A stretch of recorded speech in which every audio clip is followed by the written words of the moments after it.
Hello friends. आज हम अपने थाई ड्रामा के फर्स्ट एपिसोड के सेकंड पार्ट को कंटिन्यू करेंगे। तो सीन की शुरुआत में हमें दिखाया जाता है कि पुलिसमैन किन्हीं लोगों का पीछा कर रहा होता है और वहीं सरपाई की दादी अपनी शॉप में अपने डेजर्ट सेल कर रही होती है कि तभी सरपाई भी वहां आ जाती है और वो कहती है मैं आपकी हेल्प करने आई हूँ। लेकिन उन्होंने पहले ही सबको सोल्ड कर दिया होता है, इसलिए वो उनके साथ सामान समेट के अपने घर वापस जा रही होती है कि तभी रास्ते में वो पुलिस वाला उनको दिख जाता है। पुलिस वाला एक गुंडे को तो पकड़ लेता है लेकिन दूसरा फिर भी भाग रहा होता है कि तभी सरपाई उनके बीच में कूद जाती है और वो उस गुंडे को पकड़ने में पुलिस वाले की हेल्प करती है। उसकी उस गुंडे से काफी लड़ाई भी होती है और वो उसे पानी में गिरा देती है, जो देख पुलिस वाला उसे ही देखता रह जाता है। पुलिस वाला उस गुंडे को पानी से पकड़ के लाता है और वो उसे अरेस्ट कर लेता है।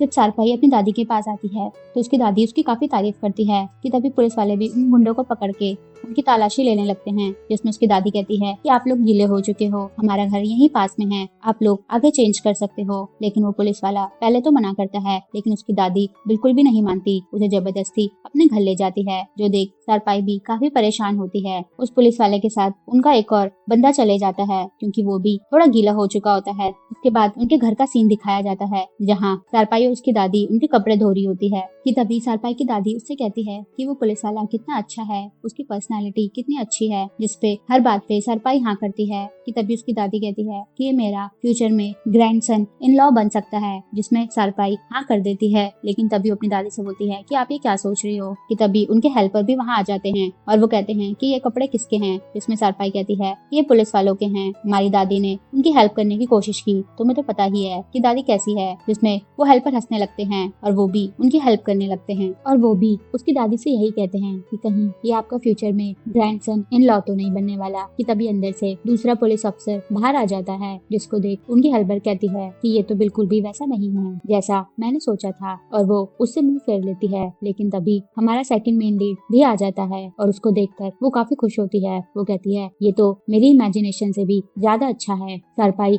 जो कि सीढ़ियों में ऊपर चढ़ी हुई होती है, अचानक ही उसका पैर फिसल जाता है और उसको बचाने के लिए वो पुलिस अफसर भागते हुए उसके पास जाता है और वो उसको बचा लेता है। लेकिन सरपाई के हाथ से उसका टावल नीचे गिर जाता है, जो देख पीछे सबका रिएक्शन काफी शॉकिंग होता है। लेकिन उसका जो जूनियर पुलिस अफसर होता है वो उसकी हेल्प करने के लिए अपना ही टावल निकाल के उसको पहना देता है और उसके बाद तो पीछे खड़े लोगों का रिएक्शन, जो पहले शायद थोड़ा खुश था, वो अचानक ही शॉक में बदल जाता है और वो लोग चिल्लाने लगते हैं और ये सीन यहाँ पे काफी फनी हो जाता है।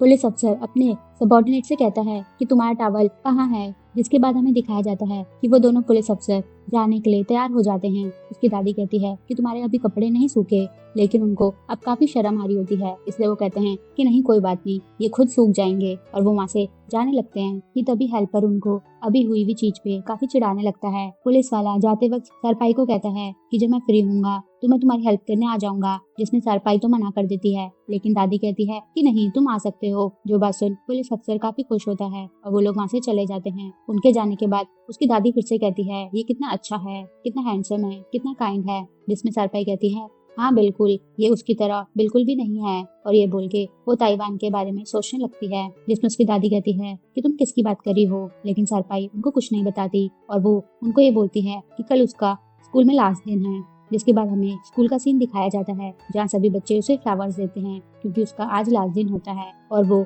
उन सब गिफ्ट्स को लेके वापस जा ही रही होती है। लेकिन वो काफी ज्यादा गिफ्ट्स होते हैं जिस वजह से उसे कुछ दिख नहीं रहा होता और इसी कारण ताइवान से जाके टकरा जाती है, जिस वजह से उसका सारा सामान नीचे गिर जाता है। पहले तो वो एक दूसरे को काफी सॉरी बोलते हैं, लेकिन जैसे ही वो एक दूसरे का चेहरा देखते हैं वो एक दूसरे पे फिर से गुस्सा करने लगते हैं। ताइवान उसे कहता है तुम देख के नहीं चल सकती थी, तो सरपाई उसे कहती है कि उसकी वजह से उसका सारा सामान गिर गया और वो गुस्से में उसे मारने ही वाली होती है। कि तभी स्कूल के सारा स्टाफ आ जाता है और वो ताइवान को काफी रिस्पेक्ट देता है, जिस वजह से सरपाई कुछ कह नहीं पाती। उसके बाद वो अंदर चले जाते हैं जहाँ स्कूल के प्रिंसिपल ताइवान को as a chairman thank you बोलते हैं और उसके बाद वो स्कूल का फंक्शन शुरू कर देते हैं जहाँ सरपाई सबसे पहले आके ये बताती है कि उनके स्कूल के स्टूडेंट ने एक डांस परफॉर्मेंस तैयार किया है। जिसके बाद अंदर बच्चों की डांस परफॉर्मेंस शुरू हो जाती है, लेकिन बाहर वही इंसान जिसने ताइवान पर पहले भी काफी बार अटैक किया है वो हमें दिखाया जाता है और वो अपना फेस बदल के उस जगह अंदर घुस जाता है। ताइवान बच्चों की परफॉर्मेंस के समय